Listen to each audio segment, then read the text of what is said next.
بسم الله الرحمن الرحيم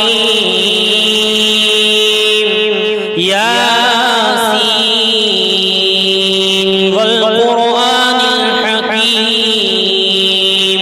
إنك لمن المرسلين على صراط مستقيم تنزيل العزيز الرحيم لتنذر قوما ما أنذر آباؤهم فهم غافلون لقد حق القول على أكثرهم فهم لا يؤمنون إنا جعلنا في أعناقهم أغلالا فهي إلى الأذقان فهم مقمحون وجعلنا من بين أيديهم سدا ومن خلفهم سدا فأغشيناهم فهم لا يبصرون وسواء عليهم أأنذرتهم أم لم تنذرهم لا يؤمنون إنما تنذر من اتبع الذكر وخشي الرحمن بالغيب فبشره بمغفرة وأجر كريم إنا نحن نحيي الموتى ونكتب ما قدموا وآثارهم وكل شيء أحصيناه في إمام مبين واضرب لهم مثلا أصحاب القرية إذ جاءها المرسلون إذ أرسلنا إليهم اثنين فكذبوهما فعززنا بثالث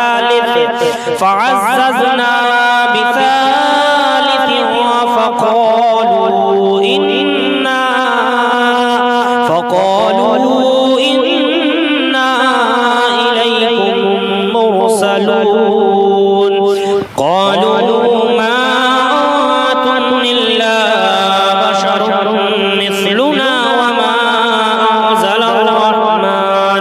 وما أنزل الرحمن من شيء إن أنتم إلا تكذبون قالوا ربنا يعلم إنا إليكم لمرسلون وما علينا إلا البلاغ المبين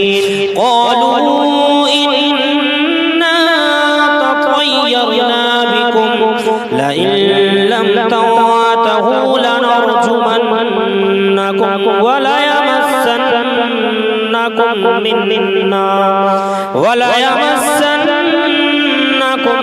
منا عذاب أليم قالوا طائركم معكم أئن ذكرتم بل أنتم قوم مسرفون وجاء من أقصى المدينة رجل يسعى قال يا قوم اتبعوا اتبعوا من لا يسألكم أجرا وهم مهتدون وما لي لا أعبد الذي فطرني وإليه ترجعون أأتخذ من دونه آلهة إن يردني الرحمن بضر لا تغني عني لا تغني عني شفاعتهم شيئا ولا ينقذون إني إذا لفي ضلال مبين إني آمنت بربكم فاسمعون قيل ادخل الجنة قال يا ليت قومي يعلمون بما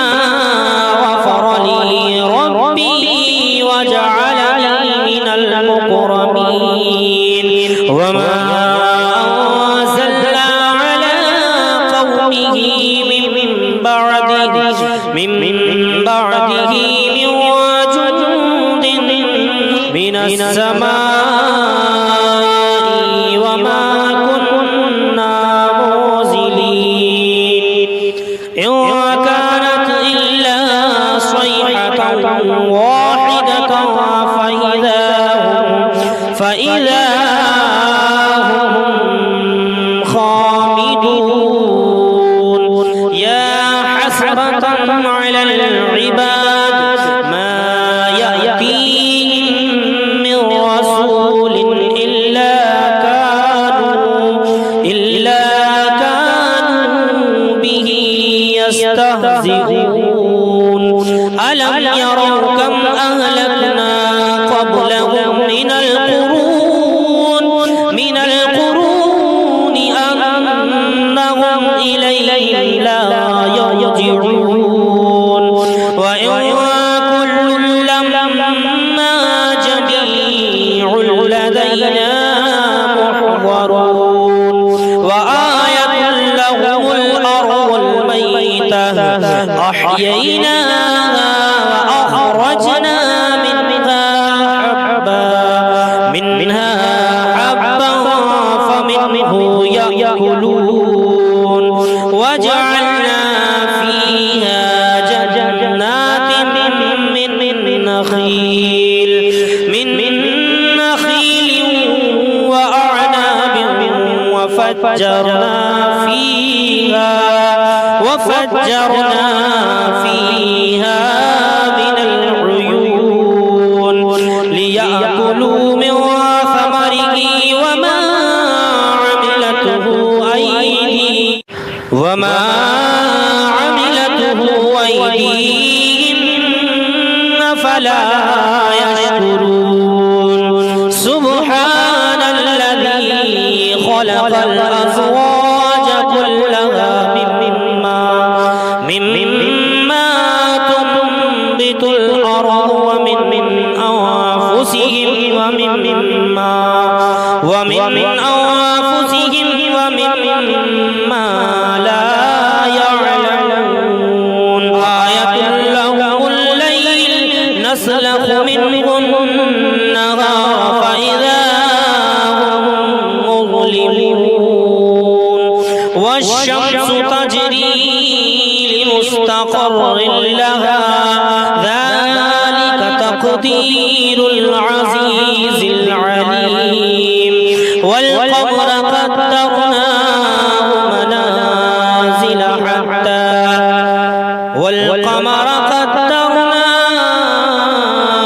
منازل حتى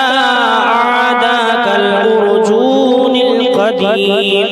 لا الشمس ينبغي لها أن تدرك القمر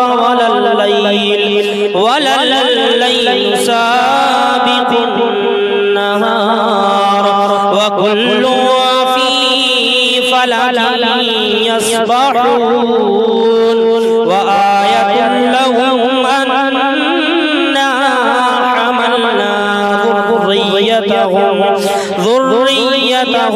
في الفلك المشحون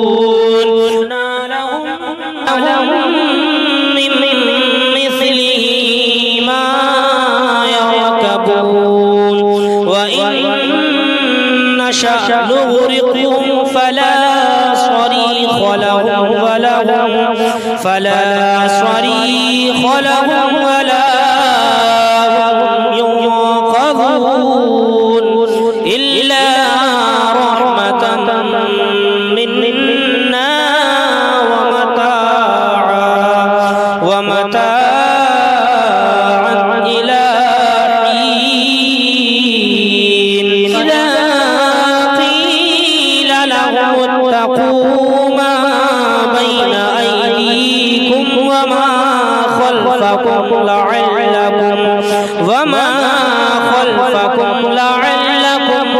ترحمون وما تأتيهم من آية من آيات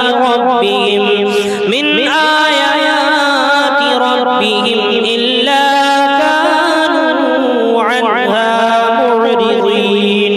وإذا قيل لهم أنفقوا مما رزقكم الله قال الذين كفروا للذين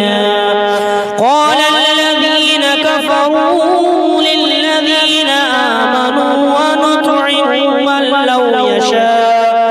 أنطعم من لو يشاء الله أطعمه إن أنتم إلا في ضلال مبين ويقولون متى هذا الوعد إن كنتم صادقين ما ينظرون إلا صيحة واحدة تأخذهم وهم يخصمون فلا يستطيعون توصية ولا إلى أهلهم يرجعون ونفخ في الصور فإذا هم من الأجداث إلى ربهم ينسلون قالوا يا ويلنا من بعثنا من مرقدنا هذا ما وعد الرحمن وصدق المرسلون إن كانت إلا صيحة واحدة فإذا هم جميع لدينا محضرون فاليوم لا تظلم نفس شيئا ولا تجزون إلا ما كنتم تعملون إن أصحاب الجنة اليوم في شغل فاكهون هم وأزواجهم في ظلال على الأرائك متكئون لهم فيها فاكهة ولهم ما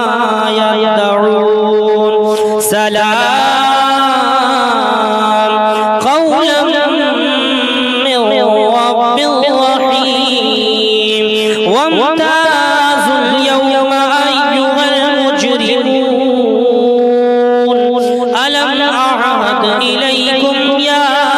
بني آدم ألا تعبدوا الشيطان إنه لكم عدو مبين وأن اعبدوني هذا صراط مستقيم ولقد أضل منكم جبلا كثيرا أفلم تكونوا تعقلون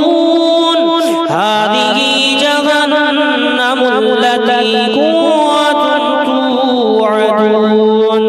اصلوها اليوم بما كنتم تكفرون اليوم نختم على أفواههم وتكلمنا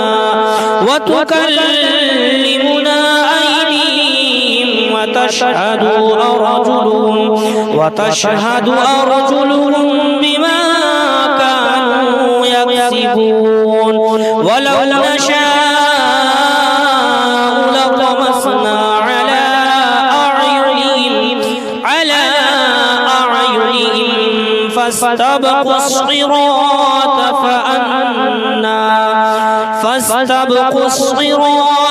فأنا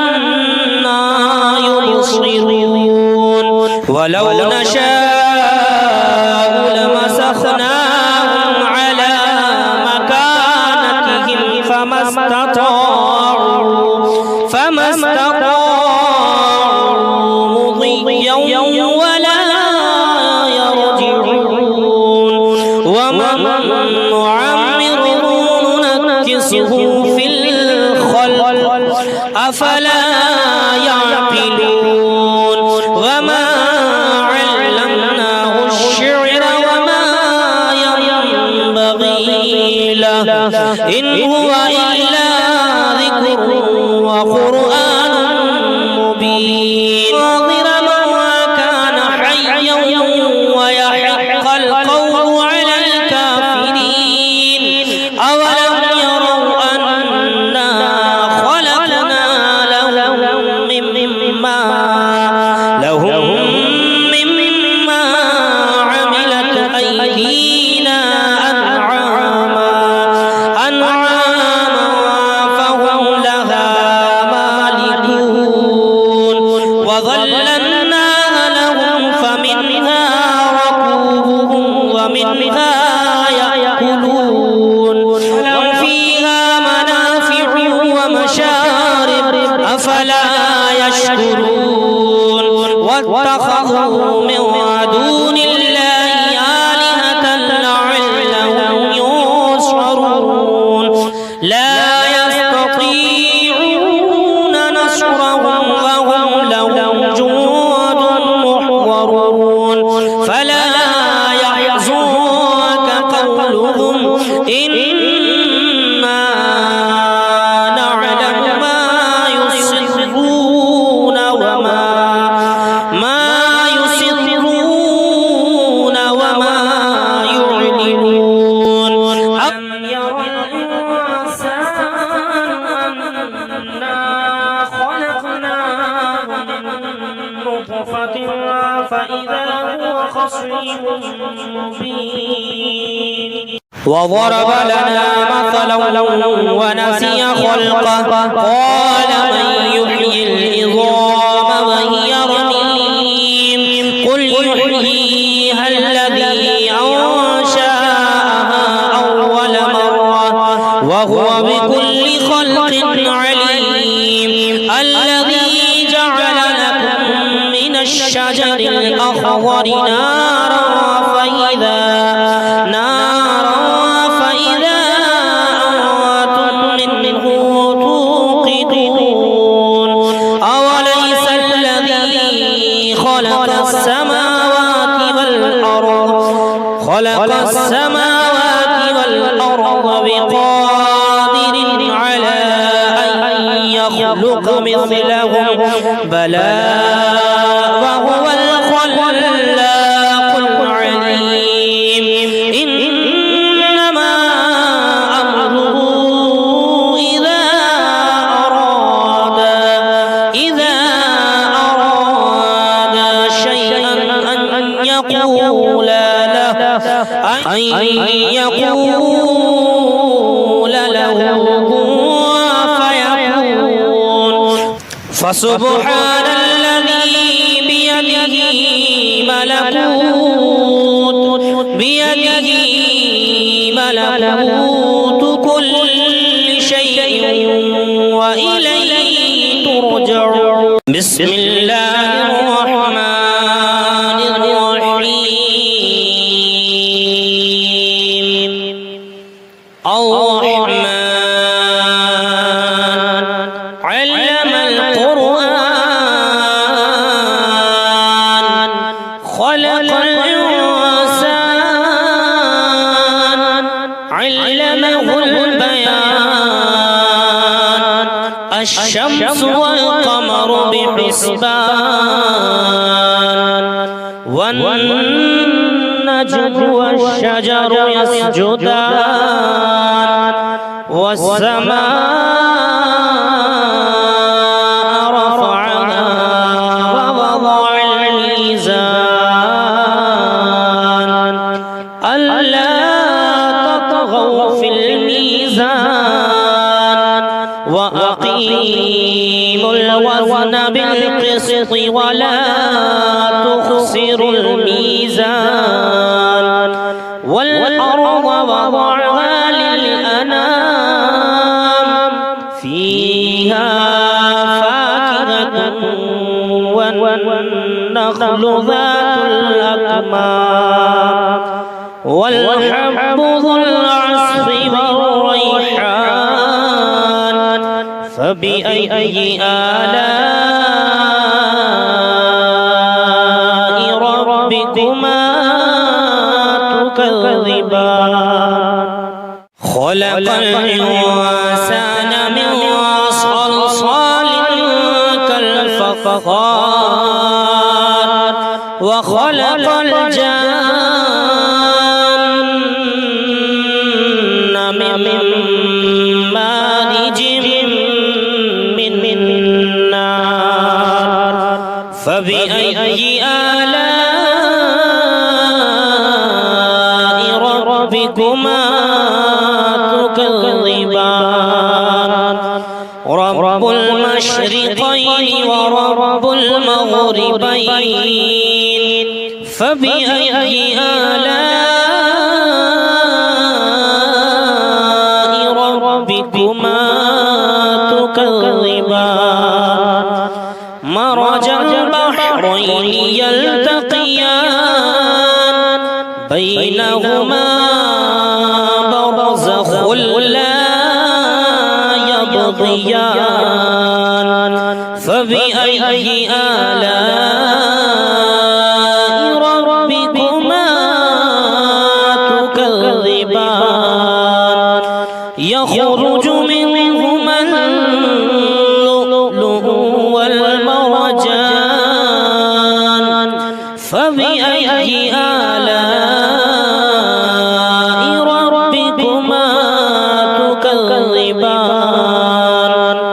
وله الجوار المنشآت في البحر كالأعلام فبأي آلاء ربكما تكذبان كل من عليها فان ويبقى وجه ربك ذو الجلال والإكرام فبأي آلاء ربكما تكذبان يسأله من في السماوات والأرض كل يوم هو في شأن فبأي آلاء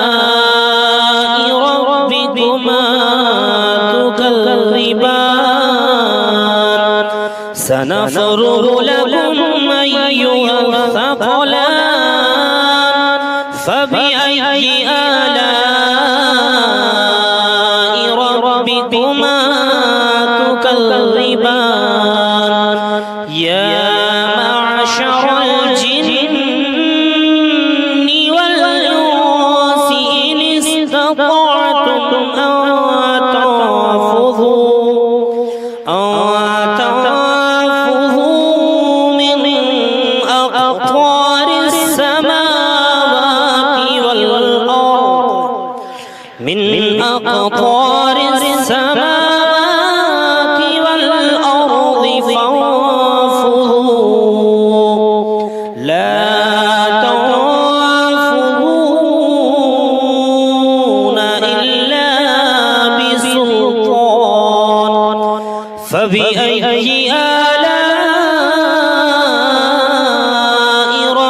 ربكما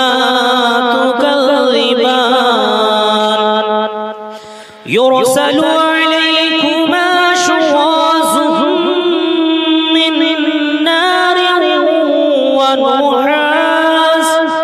من نار ونحاس فلا تنتصران فبأي آلاء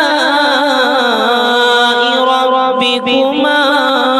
تكذبان فإذا انشقت السماء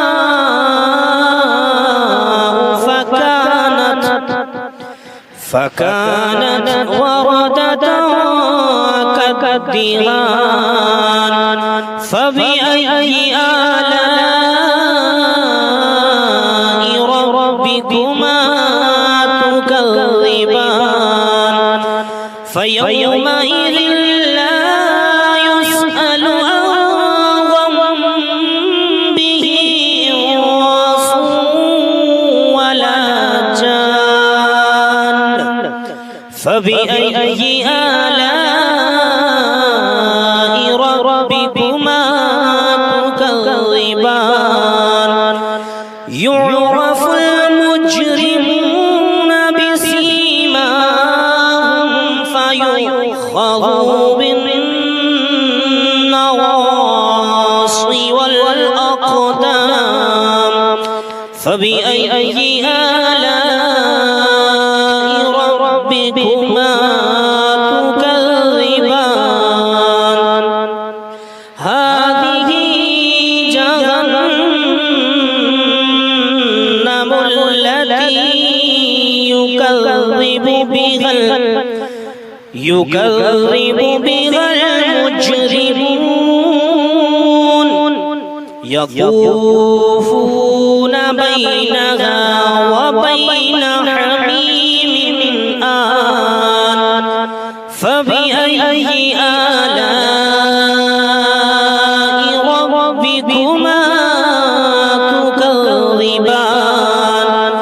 فلمن خاف مقام ربه جنتان فبأي آلاء ربكما تكذبان ذواتا أفنان فبأي آلاء ربكما تكذبان فيهما عينان تجريان فبأي آلاء ربكما تكذبان فيهما من كل فاكهة زوجان فبأي آلاء ربكما تكذبان متكئين على فرش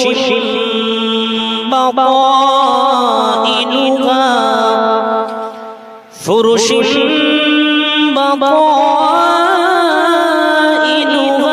من استبرق وجنى الجنتين دان فبأي آلاء ربكما تكذبان فيهن قاصرات الطرف لم يطمثهن إنس قبلهم ولا جان فبأي آلاء ربكما تكذبان كأنهن الياقوت والمرجان فبأي آلاء ربكما تكذبان هل جزاء الإحسان إلا الإحسان فبأي آلاء ربكما تكذبان ومن دونهما جنتان فبأي آلاء ربكما تكذبان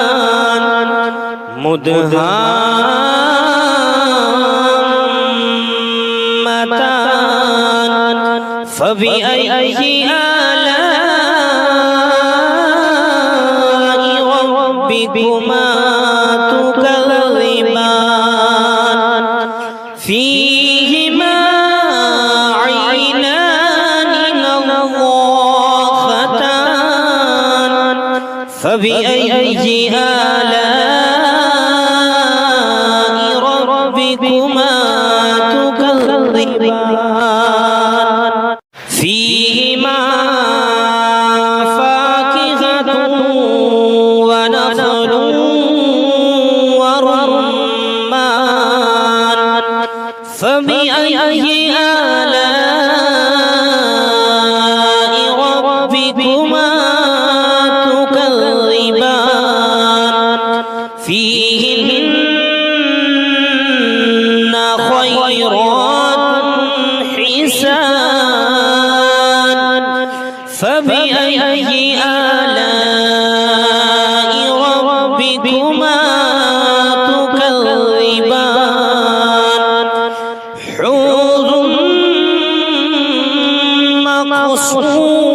مقصورات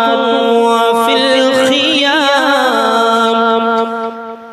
فبأي آلاء ربكما تكذبان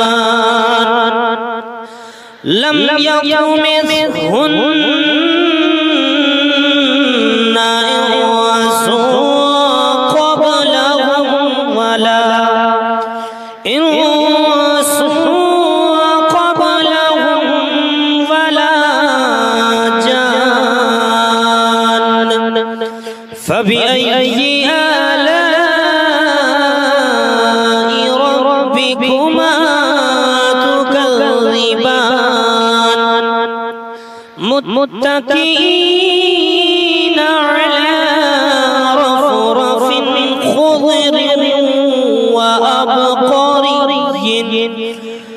خضر وأبقري حسان فبأي آلاء ربكما تكذبان تبارك اسم ربك ذو الجلال والإكرام صدق